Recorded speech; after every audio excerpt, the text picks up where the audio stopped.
Good afternoon. Oh, wow, cheering. Okay, come on, seriously, good afternoon. Welcome to the 12:15 Kensington service. Wow, there's like 10 people here. No, seriously, though, we are really glad you're here. My name's Kim. I am part of the Orion campus team, and we are thrilled that you are with us today. Before we jump into the service, just kind of want to give you an update of some stuff that's going on around here. When you walked in, you received a volunteer card. We did this last week, too, and really, this place doesn't happen without our volunteers. It takes hundreds of people to step in and volunteer in a role around this place to make church happen. So that cup of coffee you have, or that iced tea or lemonade, that was a volunteer who did that for you today. Those people back in K-Kids watching your children, those are volunteers that did that. The people helping park your cars, holding the doors, all of those things. And we need a ton of you to step in and be a part of everything that happens around this place. So take a look, fill this out. You can either drop it in the offering or talk to somebody at a table in the lobby after service. We'd love to connect with you and find a great spot for you to jump in. Or if you're a techie person, jump on the Kensington app. And if you haven't downloaded that, you can download the Kensington app and you can jump in and volunteer right there, put in all your information, and somebody will be in touch with you this week. So other things going on around this place. We have some fun stuff coming this fall. Once you're on a volunteer team, who knows? Maybe you're going to end up in a leadership role on that team.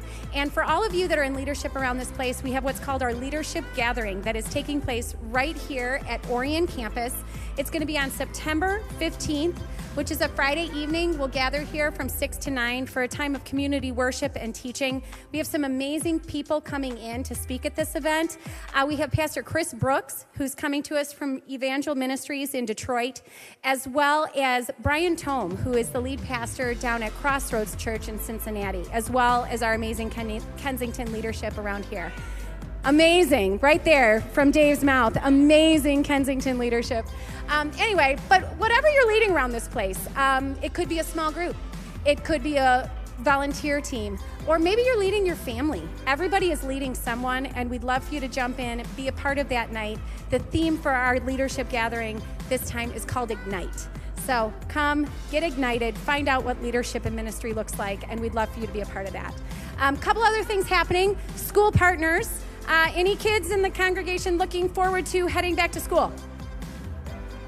Not anybody. Oh, I have a hand up over here. That's pretty good.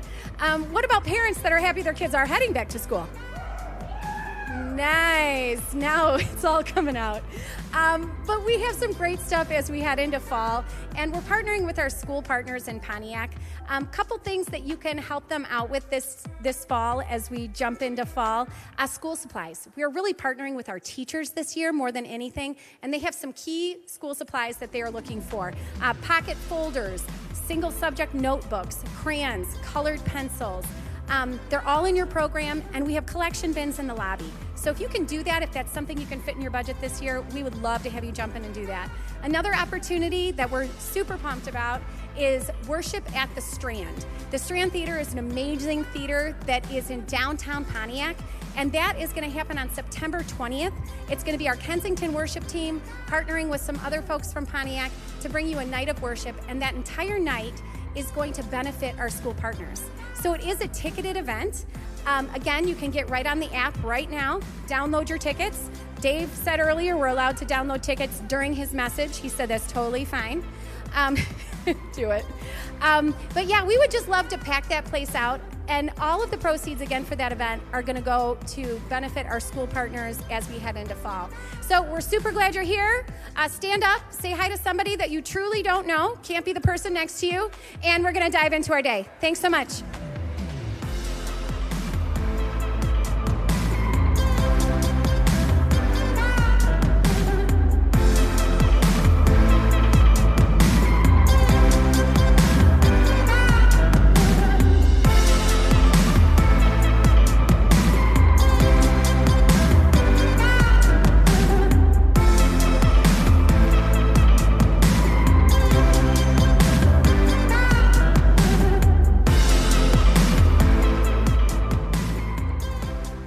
I got to be honest, I get a little lonely up here. You know, during the crunch, or even now, if you want to move on up, come on up, baby. We got one person front row, one person. Seriously, you want to come up and get spit on a little bit during my message? It's always fun. It makes it more exciting. Hey, let me just say this. A couple things coming up that I want you to know about. September 10th is a really important day. Anybody know why? Well, let me ask you this. Did anybody go last night to the Lions game? Anybody? Anybody? Maybe 1, 2 people? Did anybody know what happened last night? We won. It doesn't count. It's just preseason. It doesn't matter. But I just want you to know, in 3 weeks, is it 3 weeks? Yeah, we start the regular season September 10th. That's what you're supposed to know. We start at home against the, Arizona Cardinals. That's who we're going to beat that day. And here's how that day is going to go. We're going to do church in the morning. We're going to go down to the stadium. We're going to beat the Cardinals at Ford Field. Then I'm going to come back here and we're going to do church at night. That's what September 10th is.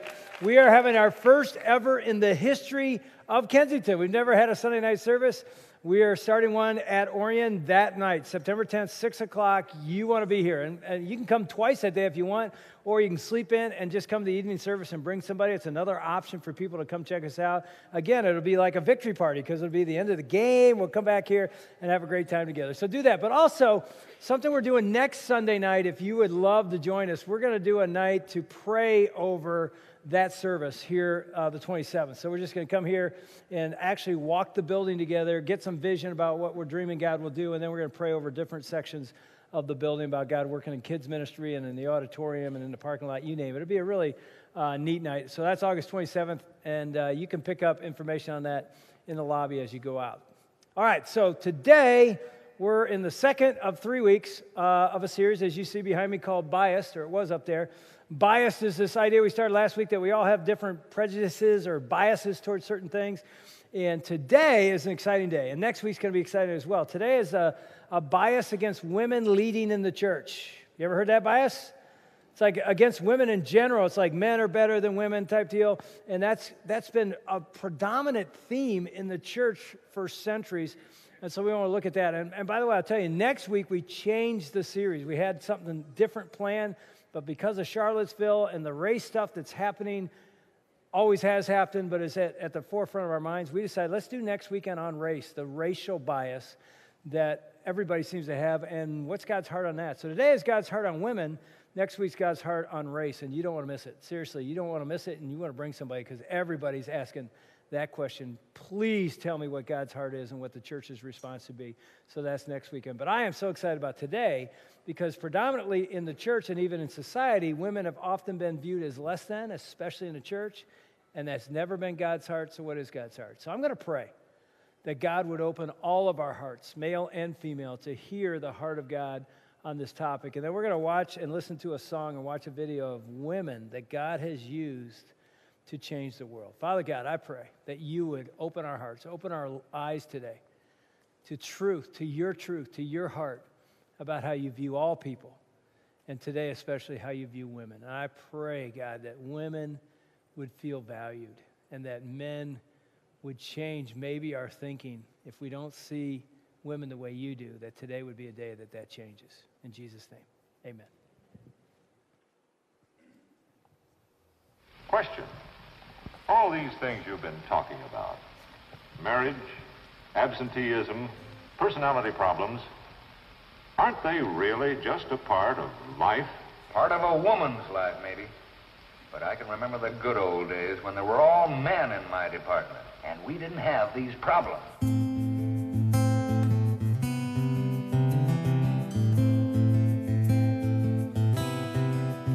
This is a man's world,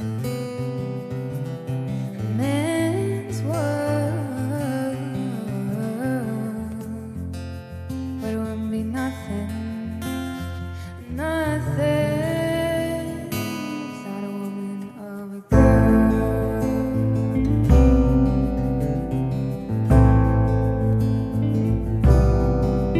See, man made the car to take us over the roads. Man made the train to carry a heavy load. Man made electric light to take us out in the dark.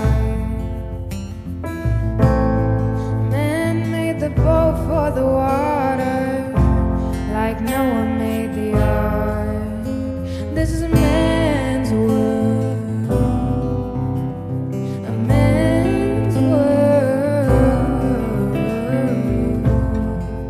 but it wouldn't be nothing without a woman or a girl.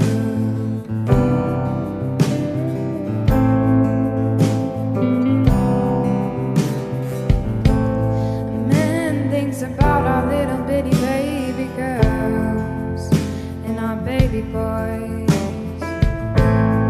Man made them happy because a man made them toys. And after man makes everything he can, you know that the man makes some money to buy from other men. This is a man's world, a man's world, but it wouldn't be nothing without a woman or a girl. Ooh, this is a man's world, a man's world, but it wouldn't be nothing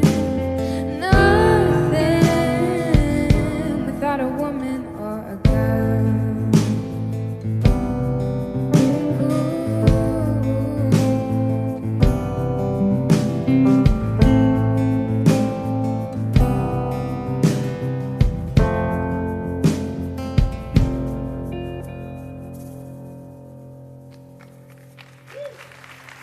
Good job. Yeah, that's a great video about incredible women who accomplished all those things against incredible odds. Some of you are old enough to remember the dates and some of those events in history. And one of the amazing things when you watch that video, and the first time we saw it in our planning meeting, we all clapped just like you did. It's like, wow, wow. But one of the things that struck me is how recent the dates are. Isn't that shocking? 2014, 2010. It's like, what? Are you kidding me? It's taken, yep. Even 60s and 70s and 80s and 90s. It's like, wow. I thought we were so much farther than that. And here's what all the women in the room know. They know all this. They know that great things have happened in the world because of women, right? They're sitting there going like, duh. Hello, we've known this forever. Like, is this something new? And it's like, that is what, am I right? Women have known this. I mean, I was thinking, and I didn't think of this till the first service when I walked up here. It didn't hit me. It's not in my notes. I walk on the stage and I'm thinking, wow. Anything that's been done great in our world, and even just here, even in this church, has been influenced, if not done by a woman. Am I right? Yeah. It did not hit me till I walked up here and I just said it as it came to me. It's like, I am standing here as one of your leaders at Kensington for the past almost 30 years. Besides the Jesus God factor, it's not men in my life, it's two women. My mom, my wife. And I am not over-exaggerating. I'm not saying that just because this is a day about a bias against women. It's the truth. Many of you know this, but I was raised by a single mom. I had no dad. He left. At the most important years of my life, I'm 6 years old. He walks out through divorce, and he's not a part of my life, just minimally at best. So my mom was a warrior. Every fiber in me today has her in it. The man I am today is largely because a woman raised me, a godly, amazing, strong, single mom. And for you single moms and single parents out there, don't underestimate your influence in your child. You are not less than. You could have an incredible impact. And I'm standing here because of her. And I'm also, I believe, standing here because of my wife. My wife believes in me. It's crazy how much she's poured into me and encouraged me and shaped me. I mean, I could walk you through the first years of our marriage to now 37 years later. She has shaped me in so many ways to be the man I am today because of her influence. A woman has incredible value and influence, not just in a man's life, but in everybody's life, right? And again, women know this. I'm not telling them anything. They're like, duh, everybody knows that. No, not everybody knows that, especially men don't appreciate that. If you see a great man or a great woman, I guarantee a woman had a part of that. You know, the old story that we've all heard is the mayor and his wife walking through the town that he's the mayor of, and he's a big shot and, a big thing, and they're sort of admiring all the things he's accomplished in this town. As they're walking through, there's some construction being done on this one building, and a guy from the rooftop of this building yells down at the mayor's wife, and so the mayor says to her, do you know that guy? Yeah, how do you know that guy? Well, we dated in high school. And he thought he'd be pretty, cute, and he says, think about this. If you would have married him, right now you'd be married to a construction worker. And she says, no, if I'd married him, he'd be the mayor. We've all heard that one, right?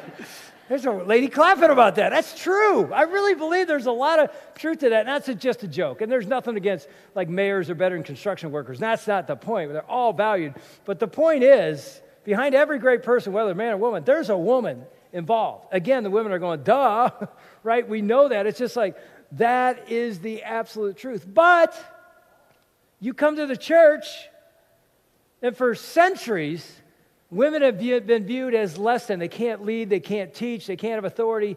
It's like, what? You look at our society, and it's changing in a great way, and it has been changing, and there's still more change to come. Equal pay, equal status, right? Equal positions. And again, we're not where we need to be yet, but we're on our way as you compare to the 60s and 70s. We've gone a long way. But yet, you look at other countries in the world, and women are still viewed as property.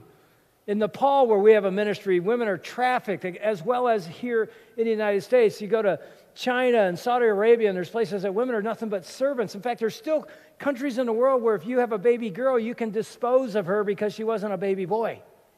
That still happens in parts of the world. Hopefully in America, we're advancing, but still in the church, it feels like the church is always 50 years behind in this area. And we've always dreamed at Kensington we would not be that way. We'd be like, what is God's heart? Let's live that out. Well, we failed as well. Many of you know my wife Ann teaches with me often on the stage, and sometimes she teaches without me on the stage. And she, as you know, is better than me. If you've never heard her, trust me, the people that have heard her, they're like going, duh, right?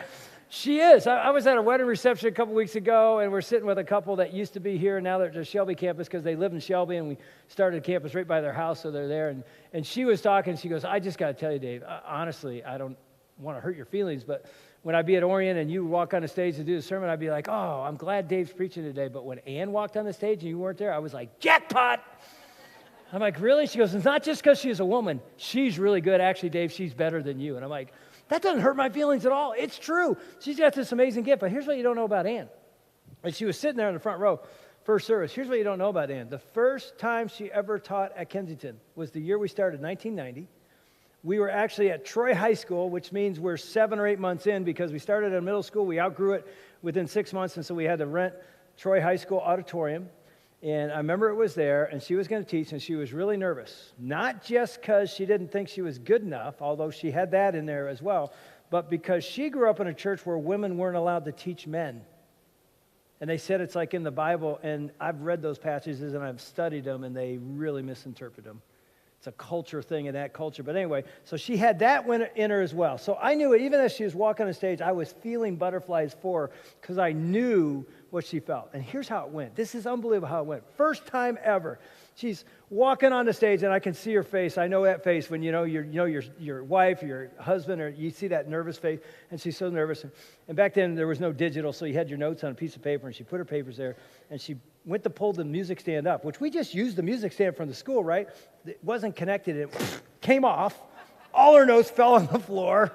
That's her first 5 seconds, so she's really embarrassed, and she picks them up, and she puts them down, and so she does this again. She gets ready, and she starts to address the congregation, and what nobody knew was that 5 men knew she was teaching that day and decided to protest it, so they sat in the front row.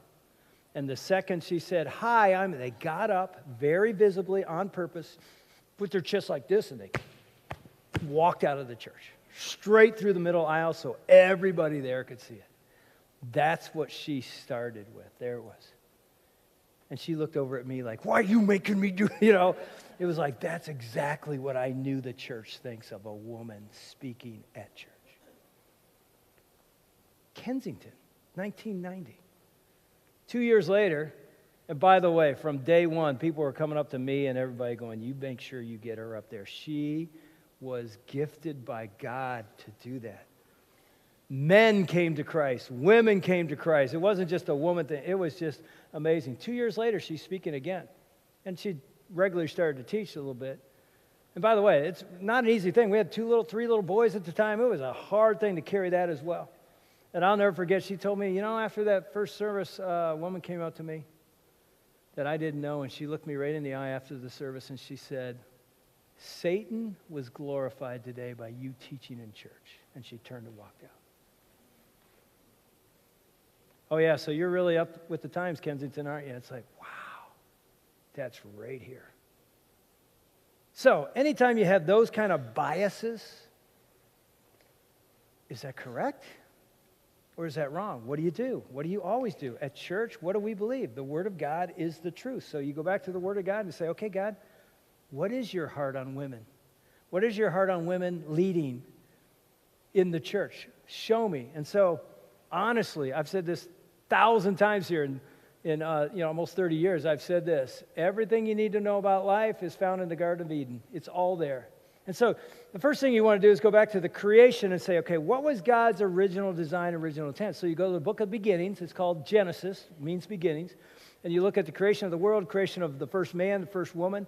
And you get to chapter 2. And again, this is a 6-week seminary class I'm going to do in 20 minutes or so. So it's going to be very quick, and I'm not going to be able to sit anywhere very long, but I just want to give you a taste of what you find. When you go to the creation mandate, what I mean by creation mandate is this is the mandate God created the world to look like. Men like this, women like this, their interaction like this. How is the world supposed to function, and how is the church supposed to function? You go to Genesis chapter 2, where you read the creation of Adam, the first man, Eve, the first woman. We find Adam created, and everything's good, and everything's great, the animals, the universe. And then he said, it is not good, in verse 18, that man is alone. I'll read it to you. Verse 18, he said, it's not good that man shall be alone. I will make a helper suitable for him. Now, 2 words there. I should have underlined them. Helper, suitable, have been misunderstood and mistaught in the church for centuries. I'm not kidding. They just have. And I've been part of churches that didn't know that they were teaching it wrong. But anytime you want to know what does the Bible really say, you go to the original language. Well, the Old Testament's written in, anybody know? Hebrew, a little bit of Aramaic, mostly Hebrew. New Testament, Greek. So that's one of the things I went to seminary to learn, Hebrew and Greek. I'm not fluent in it, but I had to get a grasp of the language because I'm going to teach it. What does it mean? And by the way, I'll just say this, just a footnote. Anything I teach, you better check out. Don't take a preacher's word for it or a priest's word for it. You should get your Bible. You should do your study and say, is this accurate? Don't just take it because I say it. So I've done my homework. And I recommend a book you need to read, and I recommended it on Mother's Day. And I'm going to teach some of the stuff I taught on Mother's Day because this year Mother's Day was called Wonder Woman, and I wanted the women in this church to understand who you are, what your identity is. And it comes from those 2 words, helper, suitable for him. The book is Half the Church. Get it. Half the Church. If you want a lot more than I'm going to be able to give you in 5 minutes, get the book Half the Church, written by Carolyn Custis James. Carolyn James. Half the church refers to half of your church is women. Actually, statistically, half of your church is almost 70% women. It always has been more women than men. I wonder why. We're going to look at that today. But here's the deal. She says the word for helper has been misinterpreted. You think it means, oh, the man's the guy, he's what it's all about. The woman's just a helper. She just serves him. She submits to him. She cleans up his messes. She makes everything good. She's at home. He's doing the real work. That's a man's job. Even in the church, it's all about men leading. Women just serve in lesser roles. That's what helper means. That's not the word helper at all. In fact, Ann, when she teaches on this, I've heard her talk to women and say, let me teach you what you are. She says, I read that verse years ago and said, I'll make a helper suitable for him. And she said, I said to God, where's my helper? The guy gets a helper, where's my helper? Again, thinking that it's just somebody to help you be great. That's not what it means. The actual Hebrew word is ezer. Ezer. And I got to ask, how many remember me teaching this on Mother's Day? I want to see a show of hands. All right. Most of you don't remember or weren't here. And I tell you, the ones that put your hands up, do you think it needs to be heard again? Yeah. This is one of those messages you got to say over and over. And so you're going to hear this many times. Here's basically what you need to know. The word ezer means warrior.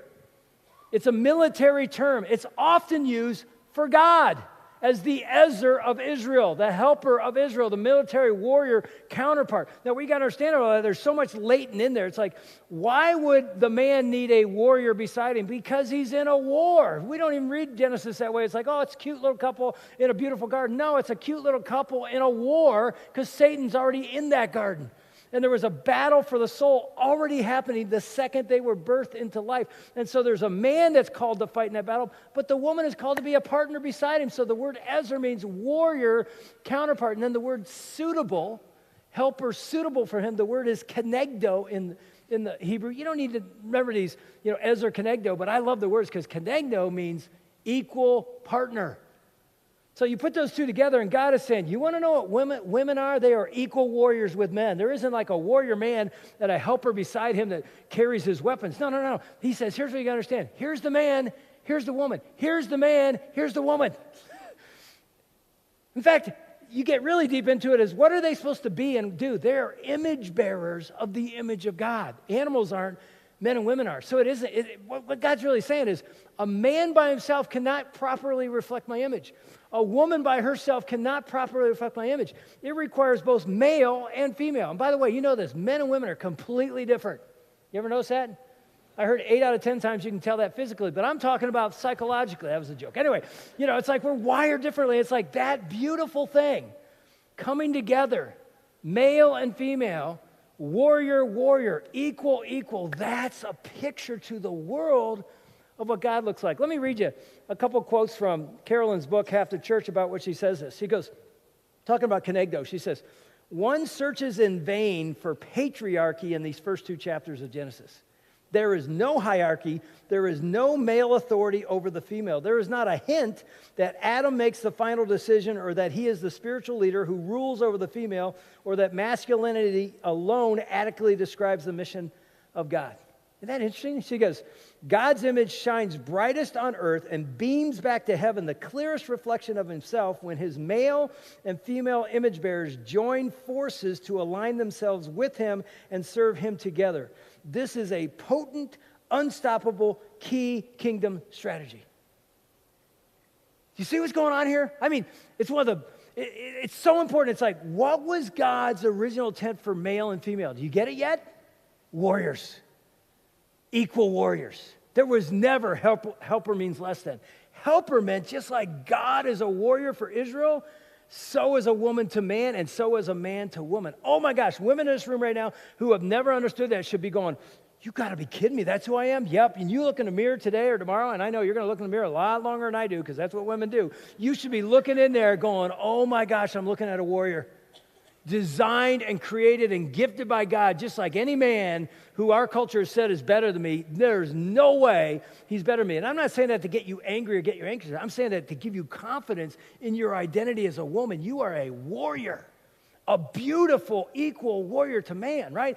That's God's original design and intent. That's what he longed for. Now, if you're thinking, you're going, so what happened to that?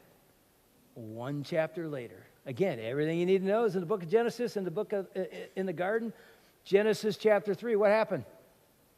It's referred to as the fall of mankind. It's the first sin of man that we now have been born into a broken world. You know the story. I don't need to go into it, but Satan tempts Adam and Eve. And here's the thing. Whenever you hear that story recounted, I've even done this. It's often said, who sinned first, the man or the woman? The woman. Therefore, she's less than, and we just followed her. But it was really her that did it. I've even joked here. You've heard me say this. God came looking for Adam and Eve now that they had sinned and they're hiding. And he goes to Adam, and Adam says, hey, you don't want to talk to me. You want to talk to Apple Breath over here, right? You've heard that joke, right? Well, think about that joke. That's a bad joke because it says women are less than, and they're the reason for sin. They're not the reason for sin. Mankind is. Adam was right there. They both sinned equally. But here's what happened. That fall changed the world we live in. See, part of the consequence of that fall was God said, oh my gosh, you have no idea what you just did, but here's one of the results. One of the results will be this, and he says this to Eve, the woman. Your desire shall be for your husband, but, I bet most women know this, but he shall, anybody? Your desire shall be for your husband, but he shall rule over you. Think about what was just said there. There will now be, because of this sin, a forever battle in your homes and in male-female relationships. Battle for control, battle for who's better, who's equal. Has it been there ever since? Been there ever since. Has it been there with races? Been there ever since. That's what we're going to talk about next week. That has been there ever since. Every marriage has that battle going on. Who's going to rule? Who's going to control? I make the decision. No, I make the decision. It happens in every marriage. I did a wedding yesterday, 1 o'clock. You don't say those kind of things at weddings because it's supposed to be a happy message. Hey, it's awesome. You love her. She loves you. It's going to be great. But I wanted to say yesterday, I didn't do this, but I wanted to look at him and say, Dudess, guess what's good this marriage is going to be? There's going to be a battle start waging in your home. It's going to happen within a week or two. You'll be shocked. I don't say that. It's not a day to do that, but every married couple sitting here goes, yeah. That's the reality, right? That's from the fall. That was not there before the fall. So then there become questions of inequality and equality and status and who's right and who's... That's in every relationship, male, female, married or not. It's everywhere. Why? It's the result of the fall. So here's what you need to know. This is the big truth of the whole day. It's all you need to know. I'll say a lot more things that you probably don't even need to pay attention to, but pay attention to this. God's heart is He longs for us to live in Genesis 2, not Genesis 3. Do you understand what I'm saying? He longs for us to live in His original design, which men and women are equal warriors. Not in Genesis 3, where we have one that thinks they're more important than the other, and we take words like helper and retranslate them to say, oh, it means less than. You stay at home, I'll do the work. And at church, you sit and listen. The men will lead this place. That's never been the heart of God.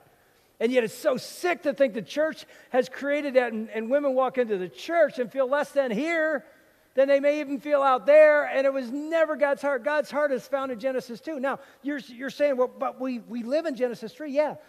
The cross and Jesus coming is to bring us back to Genesis 2. The cross means, and His death and resurrection says, you can have a new life. You can have new eyes, new perspective. That's what I brought to bring, but we're still going to struggle until heaven when that'll finally be real. But in the church, we should represent that better than anybody. Women should walk into church and feel loved and cherished and valued like nowhere else. And here's the amazing thing. When that happens and the church functions like it should, everyone's equal. There's no difference in race or gender. It's like at the foot of the cross, everyone's equal. We're going to talk about it again next week. That changes everything. And you start to begin to see, oh my gosh, when female and male come together, and I'm not talking about marriage or about sex, I'm just talking about as partners, as warriors into this spiritual battle we're in. It's a beautiful picture, the way God designed the body of Christ and the man and the gender, male and female, to function together. It's a beautiful symphony that makes beautiful music. And I want to show you a video that one of our arts guys, Mike Mullenix, you've seen him here play guitar, and he's created so many great and unbelievable arts moments on our stage. He created this video all on his own in a creative way to say, I want to try and show God's heart on male and female, and it goes beyond that through the arts. And so you're going to see this video of him as a guitar player and what that means and how that reflects the image of God. It's a really creative way to do that. And as we watch this video, we're going to take the offering right now. And it's a great time to take the offering because it's like, man, if you believe in the equality of all things and you believe in a church, it's like, I want to give. I want to give to that vision, that movement of God in this place. And many of you do that online. Some of you are brand new, just got up today. First time ever at Kensington, you're thinking, do I give? If you want, sure, but you don't have to. You're our guest. My hope for you is that your next step would not just be giving. It would be going out to the starting point and saying, I'm new here. Where do I start? And we'll help you do that. But let God speak to you as you give through this video.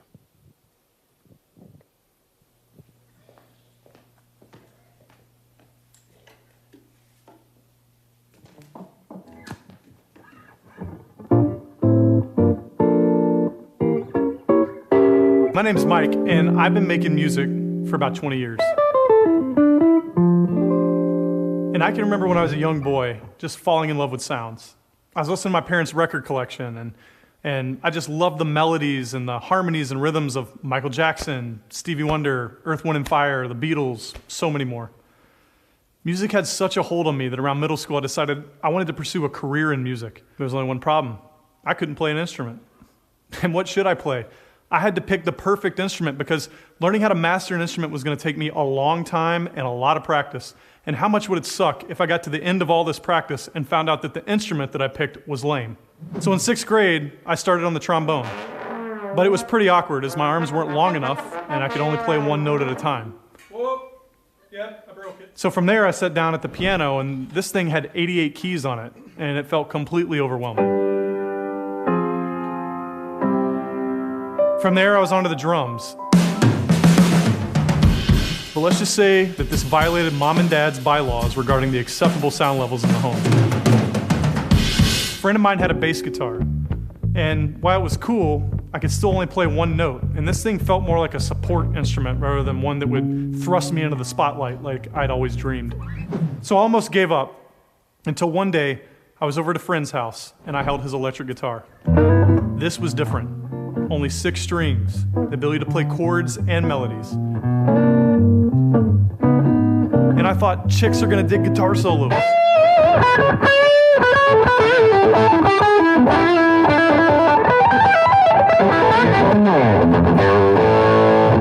I soon found out that chicks do dig guitar solos, just not my guitar solos. So I went on to pursue the guitar with all my energy. I learned about the building blocks of music and how to assemble different parts into a song that people would want to listen to. And it was during my music studies in college that I realized something. Music's the ultimate team sport. I mean, my whole quest to find the perfect instrument to play was just silly. Great music requires contribution from other musicians and other instruments to create an experience that's greater than the sum of the parts. Maybe there was no perfect instrument, just different instruments with different roles. I soon discovered that the great composers and arrangers and producers of our time knew how to assign these different voices specific parts that complemented each other. And when they all played together, the result was music. So to help illustrate this, I've invited 2 seasoned string players to join me, my friends Sonia and Andrew. They're going to be playing a small excerpt from an Albrechtsberger duet for violin and cello. Let's start just by listening to the violin part.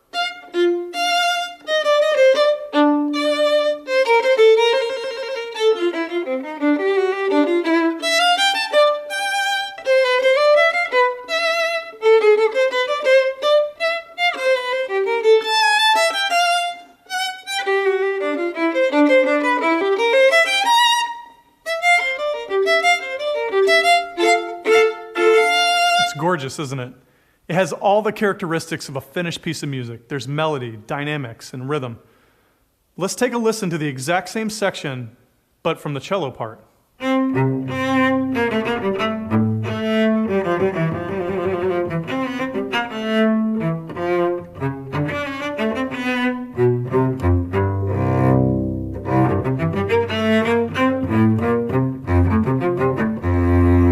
It feels just as rich to me.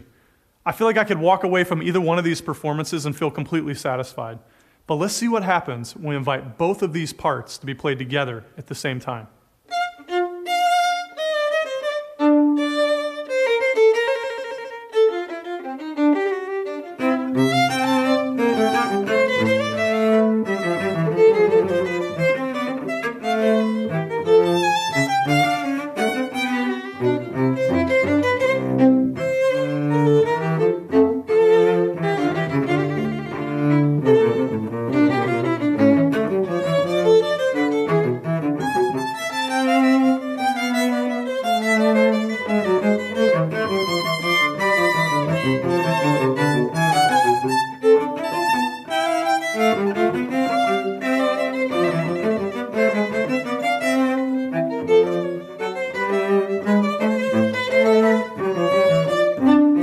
So to me, this is such a contrast from the previous 2 experiences.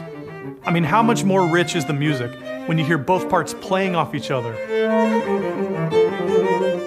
There's tension and release. There's dominance and restraint from both of the instruments. I mean, it feels more like a story, like there's a deeper perspective. It feels more complete. And this is what I've discovered about life and pursuing music for 20 years. There's no instrument that's better nor worse than another. There's only the creativity to which you lend its unique voice to the ensemble. What if our society saw things in a similar light? What if our schools, our workplaces, our churches, and our communities saw people of differing backgrounds, genders, and perspectives as members of an ensemble working together to make music that's far more rich and powerful than the music that we would ever make on our own? I think it's completely possible. If we can start seeing everyone's voices enriching and vital to the strength of our community's ensemble, the world's going to become an even more melodic, dynamic, rhythmic, and harmonious place. And I can't wait to see what kind of music we're all going to end up riding together.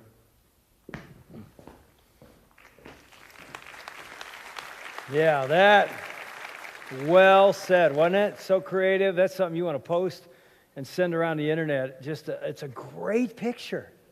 Again, next week of racial bias, but of this gender bias that we carry. It's like, no, God made us different, but equal and together.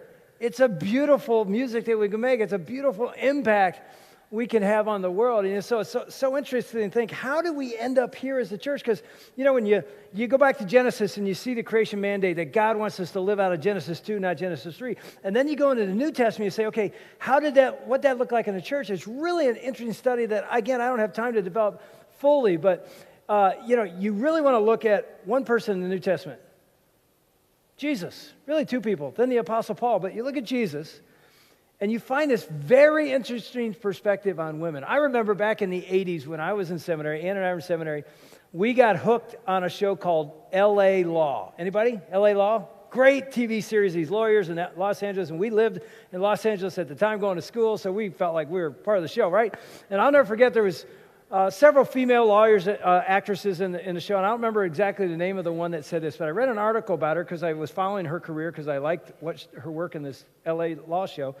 And here was a quote I read about this actress. She said this. It was about her personal life. She said, "I would be a Christian, but I'm not a Christian because of what Jesus did to women." That was her quote. "I'm not a Christian because of what Jesus did to women." In other words, he devalued and lowered the status of women in that culture. And I'm like, I'm not kidding. I tried to get her number because she is so misinformed. I'm like, how in the world could anyone ever state that if they've done their research? Oh my gosh. The culture that Jesus walked into was a culture where women were property. They had no voice. They could not speak in court. They were lower than cattle in that property. Men could dispose of them at any sense. In fact, I've read a fabulous book that I would encourage you to read, not just on the women issue, but on all issues. It's called Who Is This Man? By John Ortberg. And it's a study of the man Jesus' impact on every part of our culture, from hospitals and charity to children to women, you name it. It's a fascinating study. And he has a chapter on women. And I got to read you something because you want to know what kind of culture Jesus walked into? Let me give you a little history. He said in the ancient Greco-Roman world, there was a huge shortage of women, about 140 men for every 100 women. What happened to the other women, he asked? They were left to die when they were born the wrong sex. And if you think I'm exaggerating, I am not. There was the right sex, male, the wrong sex, female. In fact, he says there was a first century letter that was found from a husband to his pregnant wife that shows us the severe contrast of his tender regard for his wife and his hoped for son versus his disregard for a possible daughter. Quote, he says to her, "I ask and beg for you to take good care of our baby son if you deliver the child before I come home. And if it is a boy, keep it. If it is a girl, discard it." And when you read the chapter that Jesus' impact on how children were viewed, you realize there was a term called exposure in that culture. Exposure meant if you don't want this deformed child or this female child, throw it in the pile, heap, and let it die.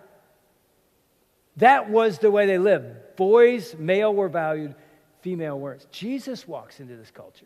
And again, it's a 6-week seminary class. I cannot do it justice in 3 or 4 minutes.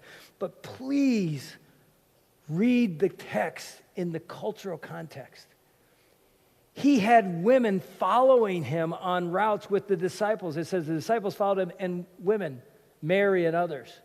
That never happened in that culture. Women never followed men, never traveled with men. He spent a long conversation. We may look at a little bit of it next week in John chapter 4 with a Samaritan woman at a well in Samaria. He broke down gender bias. He broke down racial bias, all in this one conversation. That never happened, and he valued her. In fact, she ran back to her city and led everybody to Christ because she finally met a man who valued her as a woman. She saw it in her eyes and the words he said to her. Often people have read, and I don't have time to read the text to you, but the story of Mary and Martha, you know that story? They're sisters of Lazarus, a good friend of Jesus, and they were good friends of him and followers of Christ, and he was at their home teaching. Do you remember the story? And Martha's in the kitchen getting everything ready for this guest of honor being there, and Mary's sitting at the feet of Jesus, and Martha gets upset. You ever had this happen? Like, I'm doing all the work, nobody's helping, and she says to Jesus, tell Mary she should be helping me. And what does Jesus say? Jesus said, Mary has chosen the best part, to sit at the feet and listen to this teaching, basically. And often when you hear that story told, it's told in this way. You shouldn't be so caught up on things that don't matter. You should be sitting at the things that do matter, and that's the words of Jesus. But what is missed is what also is being communicated. Jesus is saying in that very statement, and the men in that culture understood this. He was saying a disciple is a woman, and she's as valuable as anybody else that sits at my feet. That's a good choice to be a disciple of me rather than do other things. Oh my gosh. That culture, there were rabbis, I guarantee, walked out. He used a widow's mite as an illustration of what it looks like to give generously. A woman. Who shows up at the tomb when Jesus is buried? Men? No, women. Who put him in the tomb? Men. And women show up. If you're making up a story that Jesus rose from the dead and you're just making it up, you would never put women there because they had no voice, and yet they're there. Why? Because they were, though, it was true, they were there. They longed to be with Jesus. Because here's the amazing thing. If you understand Jesus, here's what you would say. There has never been a man, my opinion, never been a man in history that elevated the status of women like Jesus. Never. There's never been one ever come close. When you study it as a woman, I think you would be chasing saying, I'm becoming a Christian right now because that man gave more value to women than anything else. And then you go to the church and you say, why isn't that true in the church? When you go back to the text and you look at like Galatians 3, the Apostle Paul says, there is neither Jew nor Greek. There's not slave nor free, or is there male and female, for you are all one in Christ Jesus. Again, we'll talk about that next week, but it's everybody at the foot of the cross is equal. There is no male, female. It's like we're all partners, we're all warriors, we're all the same at the foot of the cross. So how in the world did we get here? Male bias. I'm telling you, that's why we're calling this thing bias. It's like the ego thing for us men. It's like, oh my gosh, the church is supposed to be a picture of the gifts of God being used based on gifts. Let me read you one last quote that'll wrap up this thing. It's from a guy who's writing about the division in the church in Corinth. We know it as 1 and 2 Corinthians in our Bible. But he's talking about there was this great division, even inequality about women and men. And here's what he says. Ben writes this. He says, Paul also knows nothing about a special class of Christians with, quote, ministerial gifts. Think about what he's saying here. A special class of Christian priests or clergy. The clergy-laity distinction does not come from the New Testament. Do you understand what he's saying here? If you read the New Testament, you don't see clergy and non-clergy. Clergy and everybody else. Like, I'm up here and you're all down there. He says that's not in the New Testament. What is in the New Testament? He says, women along with men were not only allowed, but expected to exercise their gifts in the early Christian worship. Paul does not believe in a sort of hierarchy of leadership, but this leadership was to be determined primarily by who was called and gifted by the Spirit and not at all by gender or cultural background. Oh my gosh, do you know how radical this is for the church? Because the church has always functioned in a hierarchy. Think about our architecture right now. Am I above you or below you? I'm above you because I should be. I'm so much higher and closer to God than you are. I'm joking. I'm not. But the very architecture is, you know how the early church structured their buildings? Flat floor. There was no priest, pastor above anybody else. We were all the same. And guess what? They were in a round. There have been times, I loved it when we had the B stage out here. You know why? Because people were around, and I thought, it isn't just that I'm closer to the people. It's like, this is closer to the original architecture of the early church. Guess when this started? When men wanted to be dominant and leaders in the church and put everybody else below them. And I'm not saying this is wrong. Of course, we have people up so you can see, and it makes better, but this is the way it should be. And if you're new here, you may not know this, but people have been here a long time know that if you come up to me and say, hey, Pastor Dave, I'll think this. They're new. Because people don't call me pastor here. Why not? Because I will come back to you and say, oh, if you want to call me pastor, I'll call you pastor. Hi, Pastor Sue. Hi, Pastor Joe. And they'd be looking at me like, what are you talking about? That's the church. No, that is not the New Testament church. The New Testament church is everybody has different gifts. And you have gifts just as valuable as mine. Hopefully, one of my gifts is teaching. If I don't have that gift, I should be fired from teaching. Because that's what I'm using right now. You have other gifts. Is my teaching gifts more important than your hospitality gift? No. Is it highlighted? Yes. Should it be? No. And so here's the architecture it should be. Often people think, oh, okay, so to really understand this, it's like, so you should be down here with us. No. That's misunderstanding the way God views it. What should it be? You should be up here with me. And there shouldn't be any up or down. I'm using that as an example, but isn't it like I lower myself to you? No. You should look in the mirror tomorrow and go, oh my gosh, I am a pastor. I am gifted by God, male or female, to use that gift in whatever way God wants me in freedom to use it at this church, and we will celebrate that. I mean, honestly, if you know me very well, and some of you know me pretty well, you would know that Pastor Dave does not describe my gifting. I'm not a good pastor. Anybody know what the word pastor means? Literally, the gift is the gift of shepherding, pastoral care. One of the worst things that's ever happened in the history of the church is they've been led by pastors, not leaders. And so pastors care for people, and they want it to stay small. And leaders say, let's go reach the world. My term, best example would be I'm a leader, teacher, evangelist, not so much a pastor shepherd. Now, I'm not saying I can't shepherd and I shouldn't shepherd. We all should. But there are people here gifted with the shepherding gift, and you should call them. You should call me an apostle. In fact, I shared that once with Detroit Lions, and the rest of the season, they're like, Apostle Dave, Apostle Dave. I'm like, no, don't do that. It was a joke, but they got the idea. It's like, oh, you're gifted to lead, so you're going to lead us places we'll never go. Other people are gifted to be pastors. And so if somebody's got a teaching gift and a leadership gift, whether they're male or female, should they be using it up here? Yes. Or using it in a small group? Yes. I never once goes, oh, is that a woman? We can't let her do it. Never. Never a thought. It's like, they got the gift. Let's create an avenue for them to use that gift, whoever they are. They walking with Jesus, they following him. Yeah, let's go. So I'm going to bring up one of our great women leaders here at Kensington. You know her. Some of you don't know her, but you need to know her. Her name's Charlotte Kelly, and she is married to the most handsome guy in our church. Her husband's name is Tim. He was sitting right where Paul is right now in the second service, and I sat down beside him. He goes, dude, I can never sit here again. I go, why? He goes, everybody thinks I'm you. Because he's bald and he's really good looking. So he's sitting there, and he goes, all these people are coming up to me and saying, hey, Dave, can you help me with this? And he goes, it's so many. So I think you're married to the most handsome guy in the church. Yeah, you don't agree. But anyway, yeah, you do agree about that part. But tell them what you do here. All right, well, hi, I'm Charlotte, and I have the privilege of serving. I know a lot of people here because I get to serve as discipleship director, which just means all the great things that go on outside of the Sunday service. We know how awesome it is to have a place where you can invite because of the great things that happen here on Sunday and how people are anointed to do what we get the privilege of just being a part of on Sundays. But there's an army of people who take discipleship wherever they go during the week, and I get to just kind of pastor and shepherd and be a part of all that. So yeah, one of the amazing things about Shar is she really has the pastoral gift, which is a shepherding gift. So she cares that you don't just come on Sunday and then walk out with maybe some good information. She cares, and I do too, but she cares desperately, so much that she's devoted her life to say, how can I help people take the next step here? To be shepherded, to get care. And some of you are shepherds as well, and how can I help get them in leadership roles where they can be the pastor, shepherd in somebody else's life? So talk about that. What is your dream for their next step? Oh, this is dangerous. Giving me a microphone to talk about discipleship, I could talk all day. But for those of you who were here on Wednesday, I told Dave he really nailed it. He talked about discipleship. Nailed it. He nailed it. He talked about the Great Commission, and what Jesus said with his very last words was what? Go and make disciples. So my dream is that, yes, people come here and we learn and we grow, but that we understand what it means to be discipled, and that means getting into a smaller setting where you're known. People know you, you can share your stuff, and you can be challenged. So my goal is that everyone who comes here would also get into a community, a smaller community where they're known and they're discipled and they're challenged, and then that they know that the next logical step would be to take that and then start discipling others.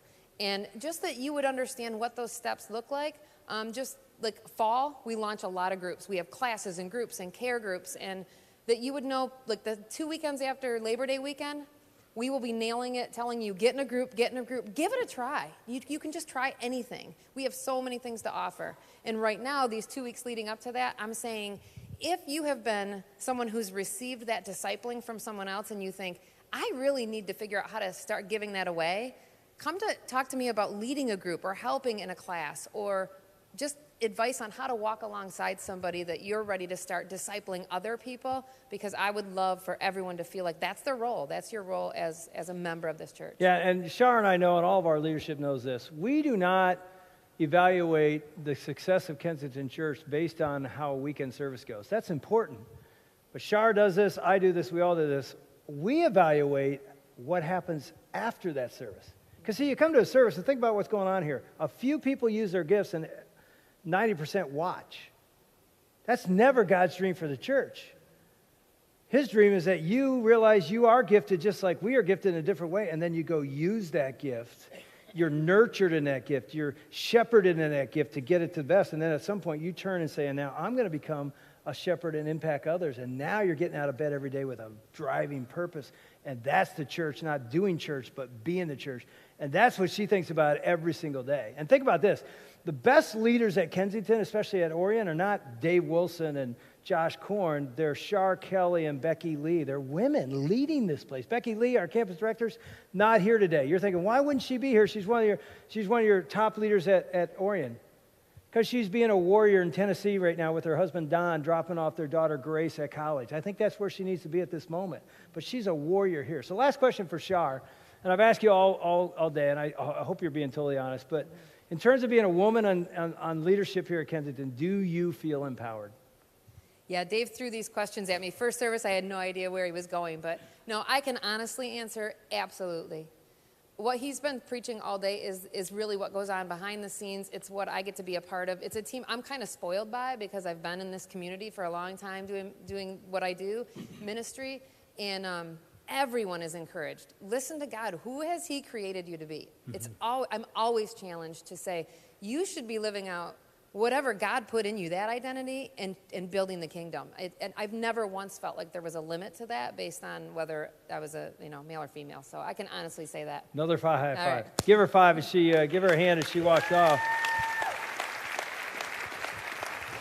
And I really do, that you walk out of this service in a few minutes and you go find Shar in the lobby and say, let's talk. I want to know what that would look like for me. And last thing I'll say, and then we're going to take communion together and sort of worship God a little bit before we walk out of here. But last thing I'll say, and it's really interesting, I was just reading this week in John Ortberg's book, Who is This Man?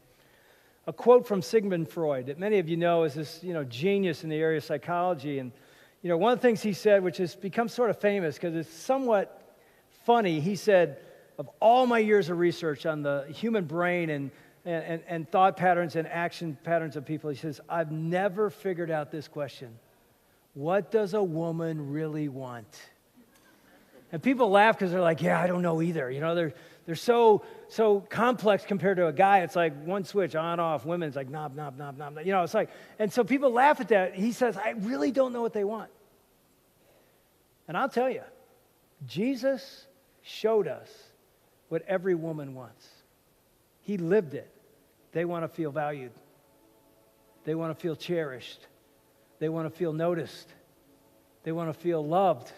They don't want to feel less than. They want to look into the eyes of a man that sees them not as a sex object or not as something below them, but in the eyes of a man that says, you are made in the most valuable image of God. And that's why women followed him. That's why women were at the tomb. And that's what I hope women feel here. And men, but today, women, you are a warrior princess. You are valued. When you look in that mirror today or tomorrow, my hope is you don't look anymore at a female, you look and say, I am a warrior for God. He placed in me the very image of him. And so when we take communion, it's a moment to stop. Jesus said, do this in remembrance of me. We forget and we believe lies all week, and communion is a moment to stop and say, I'm not going to believe lies anymore. I am not less than. I am beautiful and equal and powerful in the eyes of God. That's who I am. So as you take communion today, and by the way, we're going to give you both the juice and the bread together. The 2 cups will be together. So when you pull it out, they'll be together. Pull the juice out, and you'll find the bread under it. I'm asking you to hold it until I come back up, and we'll take it together. Just hold it. Think about it. Look at it. Think this represents the person who changes everything. As we sing, take a moment to settle your heart experience the very presence of God. And then in a moment, we'll take this together to say, I believe that I am valuable because this juice and this bread represents the one that died to prove to me how much I matter.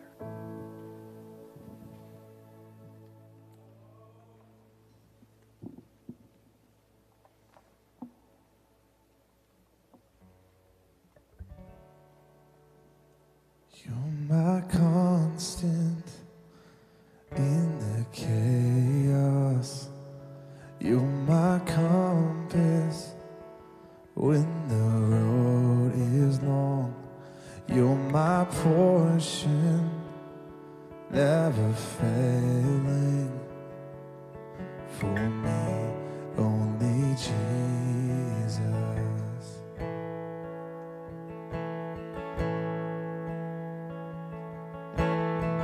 Let my heart want for nothing but you, just you. Let my heart want for nothing but you, just you. The riches of this world could never satisfy. Let my heart want for only you.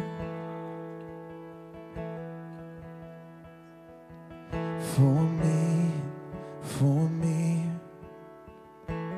only Jesus. For me,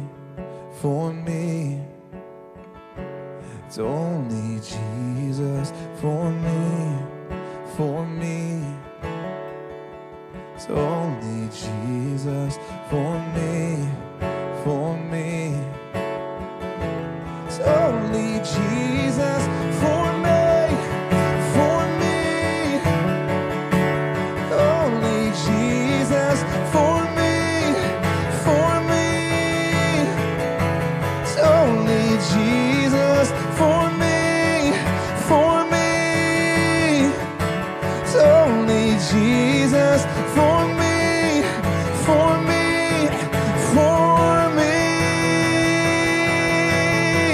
let my heart want for nothing but you, just you.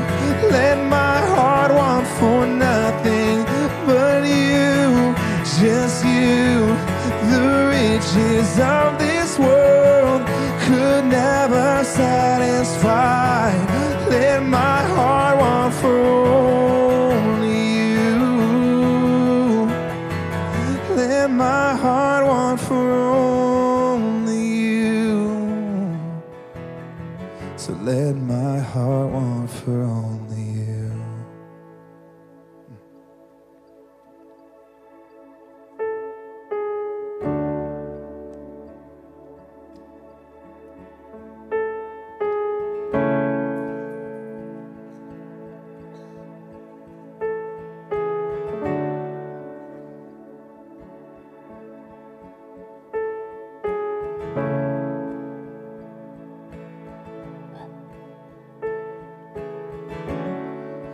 Walking around these walls,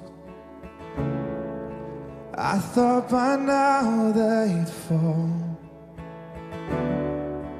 but you have never failed me yet.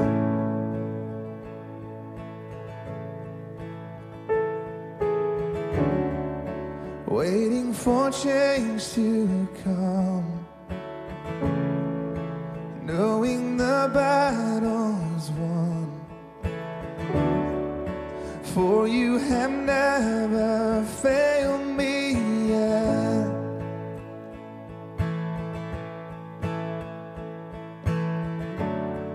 The promise still stands. Great is your faithfulness, your faithfulness. I'm still in your hands. This is my confidence. You never fail me yet.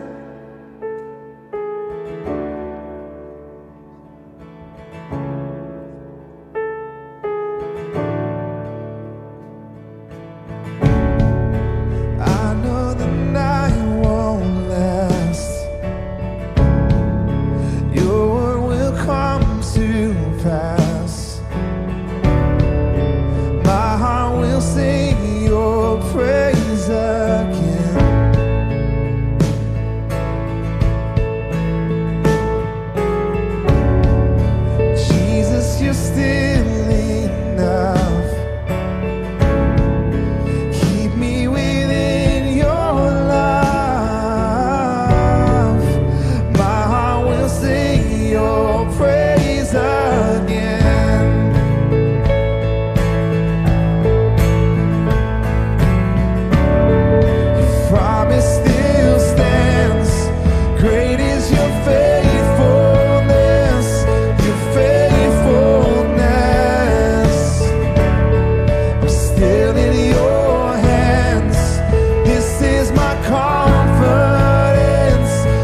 a belief and a confirmation that, yeah, even though I've been walking and these walls aren't going down and it doesn't seem like, the truth of the song is, you've never failed me yet. He's there. He's working. I don't know when it's going to come through, but he's there. And this is a moment to remember.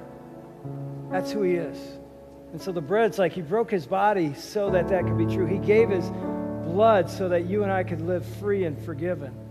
And so it's a moment right now to say, I'm not going to live in a lie. I'm not going to live in hopelessness. I'm going to choose, as I take the bread, and choose to say, I believe in the one who's never failed me. So let's take the bread. And let's take the juice. And Father God, we thank you for who you are. And as we finish this day singing an anthem, a belief, a prayer that says, what you did in the past, I believe you'll do again. You'll make a way. You'll move a mountain. So God, even as we close the day, Lord Jesus, help us to sing with all our heart what we believe to be true. You, God, will do it again. In Jesus' name.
Promise still stands.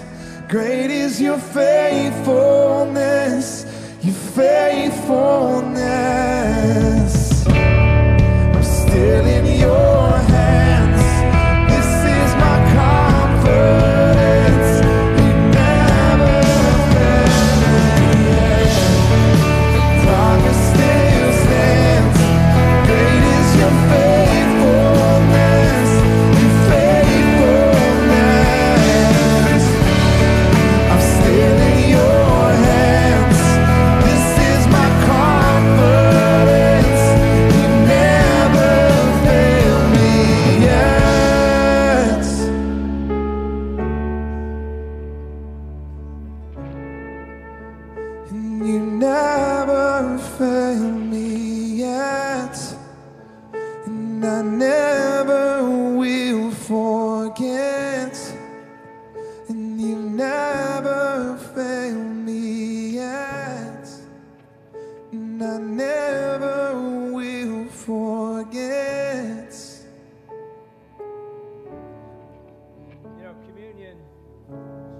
Communion's that moment where we stop and we remember. That's what Jesus said. Do this in remembrance. And if you're anything like me, you forget, don't you? I honestly remember the first time I got that album, Elevation Worship, listen to that song, Do It Again. I put on my headphones, and I'm listening to these lyrics, and I'm like, oh man, I relate so well to this song. I've walked around the walls thinking I'm doing what God's called me to do, and nothing's happening.